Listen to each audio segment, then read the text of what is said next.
A Catholic priest has confessed he sexually abused around 20 boys decades ago on the US-controlled island of Guam, but was never prosecuted.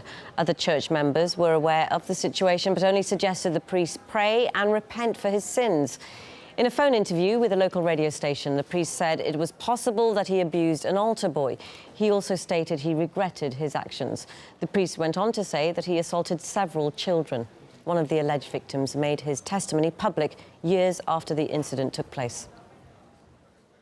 One night in the early morning hours, I was awakened by someone touching my private area, my penis, and massaging and masturbating me. I was shocked, very frightened. I told him to please leave me alone, but he continued to do what he was doing.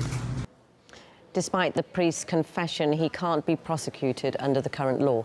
Due to the timing of his supposed crimes, the statute of limitations for child molestation stands at just 2 years.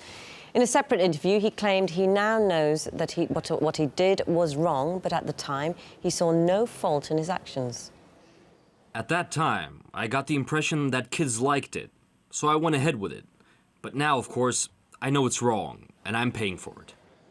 Cases in which the church has been accused of sexual assault on minors are widespread, to the extent that associations exist to help those who suffered. We talked to a director of the Survivors Network of those abused by priests. Some children are so harmed that they bury the memories and are unable to come forward for many, many years or sometimes decades. And some children are so harmed that they bury their injury in drugs or alcohol or suicide.